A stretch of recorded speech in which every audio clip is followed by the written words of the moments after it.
PDA नहीं है। अगर हम पीडीए का नारा दे रहे हैं तो पिछड़े, दलित, अल्पसंख्यक मुसलमान समाज को प्रतिनिधित्व मिलना चाहिए। इस धोखाधड़ी के खिलाफ हूँ, मैं इस धोखाधड़ी में शामिल नहीं होंगी। हम सिर्फ उनको वोट बैंक की तरह या उनको क्षेत्रों में रगड़ने के लिए और लड़ने के लिए नहीं छोड़ सकते। अगर पार्टी के ही लोग उनके ऊपर अनर्गल बयानबाजी करेंगे, यहाँ तक कि उनको विक्षिप्त तक अगर बोल दिया गया है, तो मैं समझती हूँ कि जो कद है उनका आहत होना उनका स्वाभाविक है। समाजवादी पार्टी अहम में भी है और वहम में भी है। कोई पिछड़ी महिला क्यों नहीं हो सकती, कोई दलित महिला क्यों नहीं हो सकती, कोई अल्पसंख्यक मुसलमान महिला क्यों नहीं हो सकती। अगर आज आप देखें तो मुसलमान समाज से ज्यादा कौन है जो 100% प्रतिबद्धता के साथ समाजवादी पार्टी का वोट बैंक बना हुआ है और बीजेपी के खिलाफ उनका लगातार साथ दे रहा है। तो क्या जब मौका है उनको प्रतिनिधित्व नहीं मिलना चाहिए? लेकिन इसमें इलेक्शन जो अभी उनके जो एमएलएस की जो गिनती है उसमें आपका भी आप भी शामिल हैं उसमें, तो क्या आपसे राय मशवरा नहीं किया गया या इस बारे में? देखिए, हमने प्रयास किया था, लेकिन ये बात भी सच है कि माननीय अखिलेश यादव जी की व्यस्तता बहुत ज़्यादा है, तो इस दौरान बहुत क्लियर कट बात हमारी नहीं हो पाई। लेकिन जब ये नाम सामने आए तो मेरा ये मानना है कि ये पीडीए नहीं है।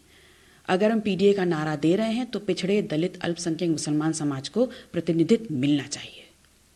माना यह जाए कि अब जो गिनती समाजवादी पार्टी की पहले 110 विधायक थी, उसके बाद उसमें जो हुआ फिर कुछ सदस्यता भी गई, तो एक की डेथ भी हुई, तो उसके बाद जो आपका भी एक वोट था, क्या वो भी कम हो जाएगा इस इलेक्शन में? देखिए, मैं पीडीए में जो पिछड़ा, दलित, अल्पसंख्यक समाज है उसको प्रतिनिधित्व न दिए जाने के खिलाफ और इस धोखाधड़ी के खिलाफ हूँ, मैं इस धोखाधड़ी में शामिल नहीं होंगी।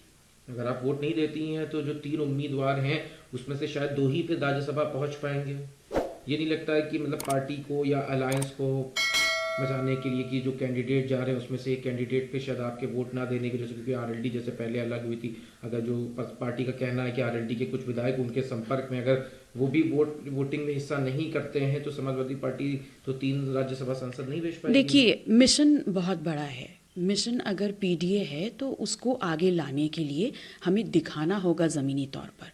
हम सिर्फ उनको वोट बैंक की तरह या उनको क्षेत्रों में रगड़ने के लिए और लड़ने के लिए नहीं छोड़ सकते।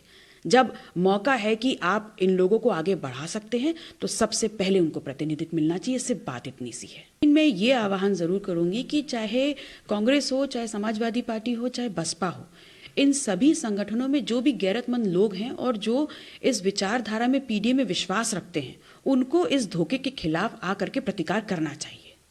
तो आपका जो मतभेद है ये सिर्फ इस पीडीए का जो राज्यसभा वाला मामला है इसी तक रहेगा, क्योंकि अभी 2024 का चुनाव भी आने वाला है, कहीं उसमें तो गठबंधन में जो आप भी इंडिया गठबंधन का हिस्सा है, कहीं उसमें तो फूट नहीं पड़ेगी? देखिए, अभी वर्तमान जो बात हम कर रहे हैं वो नैतिकता और ईमानदारी की बात है, और रही बात गठबंधन की, तो गठबंधन का नेतृत्व और जो निर्णय होगा वो राजमाता कृष्णा पटेल जी ही करेंगी।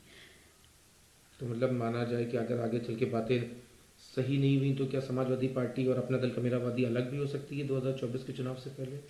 देखिए, हम विपक्ष में थे, हैं और रहेंगे। हमारी लड़ाई मुद्दों पर है और बहुत ही क्लियर कट है विचारधारा की।